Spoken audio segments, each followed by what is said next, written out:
Tales of Symphonia, Dawn of a New World, Snap Judgment Review. Alright, calm down you Symphoniacs out there. This is only a Snap Judgment Review because I haven't beat the game. I've only finished 2 chapters of the game. Now you might ask, why don't I just finish the game first? Easy. I hate these type of RPGs. I prefer turn-based battle systems like Lunar, Persona, or to a lesser extent, Final Fantasy. Like I explained in my Super Monkey Ball review, I think Final Fantasy has gotten too complicated for its own good. The publisher's plans look like they decided to rip off every minigame they've ever seen, and systematically find some way to consistently mess them up, because they think they're making them better. Or as I call it, the Final Fantasy syndrome. Basically, you take something simple and jack with it for no reason. Like in Final Fantasy 12, where you can't just equip your weapons, you have to have the license to use that weapon. In every Final Fantasy game, they have to find some way to overcomplicate something. And that's one of the main reasons I can't stand the Final Fantasy series anymore. I don't enjoy these real-time action RPGs,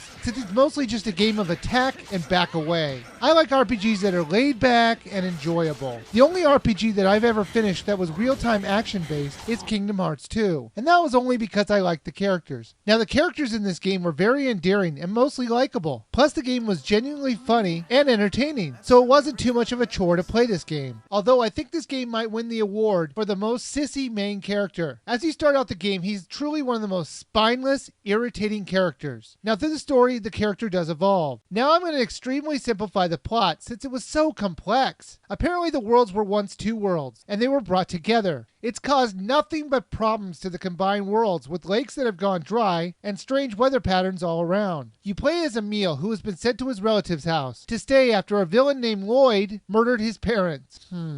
Lloyd? Really? I'm sorry to all the Lloyds out there, but that's not a very scary villain's name. Uh-oh, here comes Lloyd! What, was Myrtle too busy to be a villain in this game? I know that Lloyd's character is from another Tales game, so you don't have to write to me. I'm just saying the name alone screams, I'm not really a villain, and I'll join you to clear my name at some point. I don't know if that's true, but I would bet this cookie that I would be right. Daddy, I just looked it up. You're right, you can have your cookie. I knew it. That's a good cookie.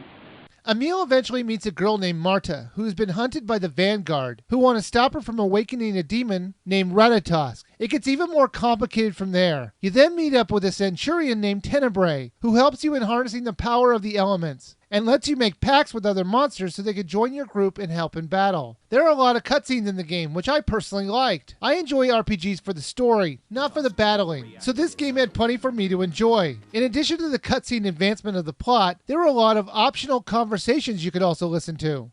The battles were all real-time, which means one thing: button mashing. You have to keep up a good rhythm if you want to dish out the best hits, and you'll need to know when to block or back away. You can only control your character. The rest of the party will be controlled by the AI, which did an okay job. You can change the way the AI attacks, but you'll never have full freedom to control the other characters. As your character levels up, he'll learn new attacks, which can be pulled off easily by mapping the moves that you want to the quick keys. These quick keys were much appreciated and made combat easier.